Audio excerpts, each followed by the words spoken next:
কিন্তু এইখন সমষ্টি MLA নাইচাক বিগত কাৰ্যকালৰ পৰাই এই সমষ্টিৰ যিটো জনপ্ৰতিনিধি বিধায়ক চৰণ বড়ো ডাঙৰীয়াৰ দায়িত্বতে আছে, তেখেতে MLA হিচাপে আছে। তাৰপিছত পৰিষদীয় যিটো সমষ্টি ধনশ্ৰী সমষ্টি বিগত কাৰ্যকালত 2003 চন 10 ফেব্ৰুৱাৰী যিটো চুক্তি হৈছিলে BLT চুক্তি, তাৰ পিছৰ পৰা 10টা বছৰ কাৰ্যকাল মিঠাৰাম বসুমতাৰী ডাঙৰীয়াৰ দায়িত্বত আছিল। তাৰপিছত এটা টাৰ্মছ মানে বিপৰীত দিশে গতি কৰিছিল ৰবাৰ্ট নাৰ্জাৰী। তাৰপিছত আকৌ দেখিবলৈ পোৱা গ'ল যোৱাবেলি যি পৰিষদীয় নিৰ্বাচন, সেই নিৰ্বাচনত ফ্ৰেছ মুছাহাৰী ডাঙৰীয়া এইটো সমষ্টিৰ পৰা চলে বলে কৌশলে মানুহক মিছা প্ৰলোভন দেখুৱাই যিখিনি ক'ব পাৰি সেইখিনিও কৈছে, যিখিনি ক'ব নোৱাৰি সেইখিনিও কৈছে।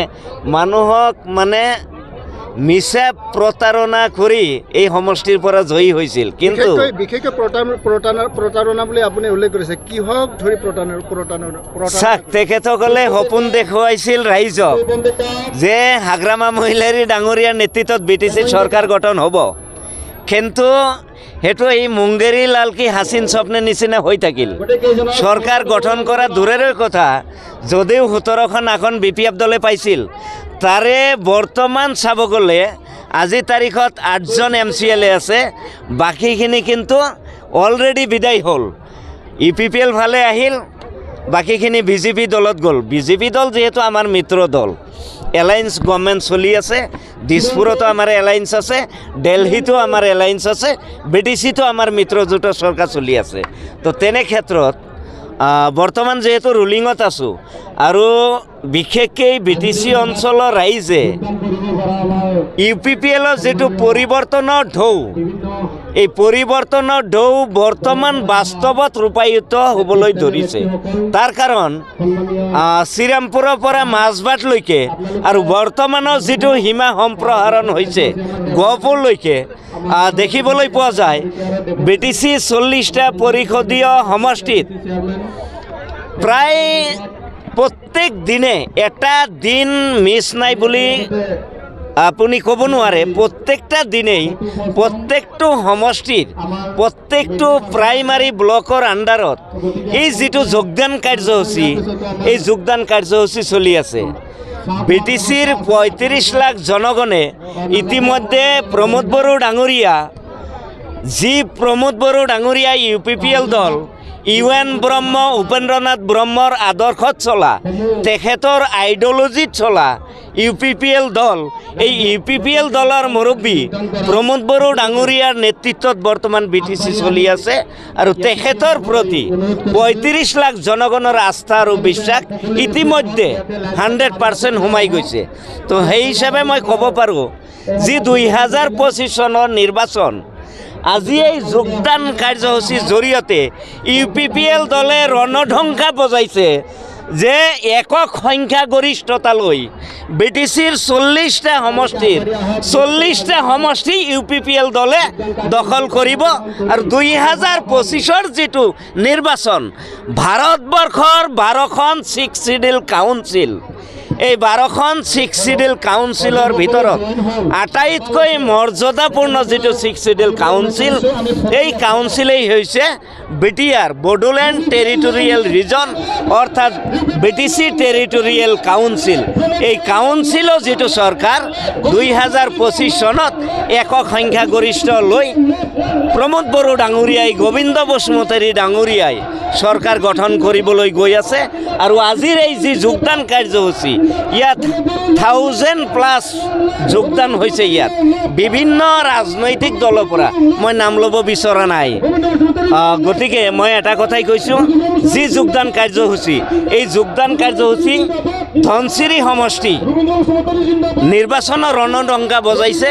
আৰু ধনশিৰি সমষ্টিত যিটো মাইনৰিটি 23,000 ভোটাৰ আছে, কালিৰ তাৰিখত যদি এই সমষ্টিত 20,000 বা 18,000 ভোট পুল হয় তাতে 15,000 ভোট ৰিজাৰ্ভেশ্যন UPPL বুলি আপুনি ধৰি ল'ব পাৰে। তেনে ক্ষেত্ৰত যিহেতু BPFৰ দখলত আছে বৰ্তমান ধনচিৰি আৰু ধনচিৰিৰ যিটো MCLA বহুখিনি শক্তিবান, তেওঁলোকৰ পৰা আপোনালোকে উদ্ধাৰ কৰিব। ধনচিৰি শক্তিবান বুলি ক'লে ভুল হ'ব, কাৰণ ৰুলিং ইয়াৰে MCLA ফ্ৰেছ মুছাহাৰী। আজিৰ তাৰিখত ফ্ৰেছ মুছাহাৰীক সমষ্টিবাসী ৰাইজে মানে তেখেতে ক'ত আছে বিচাৰি পোৱা নাই। অন্তৰ্দেন হ'ল না তেখেতে বাহিৰত গৈ ক'ৰবাত লুকাই আছে, ইয়াৰে ৰাইজে কিন্তু দেখা নাই, বা তেখেতৰ যিটো ফেচ নামে ফ্ৰেছ, গতিকে ফেচটো আমি বহুদিন হ'ল দেখা নাই। তেনে ক্ষেত্ৰত তেখেতৰ সমষ্টিত যি 1000+ যোগদান কাৰ্যসূচী, আচলতে এইটো নিৰ্বাচনৰ ৰণঢংকা।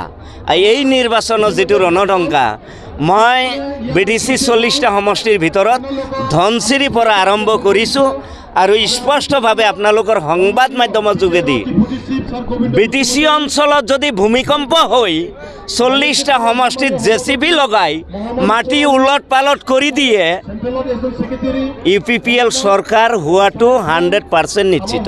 বিজেপিয়েও কৈ আছে 40টা সমষ্টি, আনফালেদি BTRৰ যিটো একৰ্ড আছিলে ইমপ্লিমেণ্টেশ্যন আৰু বাঢ়িব সমষ্টি, কিয় 40টাৰ কথা কৈ আছে আপোনালোকে? চাওক, BJP হৈছে আমাৰ মিত্ৰ দল আৰু BJP দল হৈছে ৰাষ্ট্ৰীয় দল। ৰাষ্ট্ৰীয় দল আমাৰ মিত্ৰ দল হিচাপে তেখেতসকলৰ প্ৰতি যিটো আমাৰ সন্মান, আমাৰ যিটো আদৰ্শ, আমাৰ যিটো মিত্ৰতা ধৰ্ম আমি পালন কৰিছোঁ। আজিৰ তাৰিখত আমাৰ এটা পলিটিকেল এগ্ৰিমেণ্ট আছে, BJPৰ কোনো সদস্যই UPPLত যোগদান কৰিব নোৱাৰে, UPPLৰ কোনো সদস্যই BJP দলত যোগদান কৰিব নোৱাৰে। এইটো হৈছে আমাৰ পলিটিকেল এগ্ৰিমেণ্ট। গতিকে ৰাষ্ট্ৰীয় দল ৰাষ্ট্ৰীয় মৰ্যাদাত থাকক, আমি ৱেলকাম জনাম।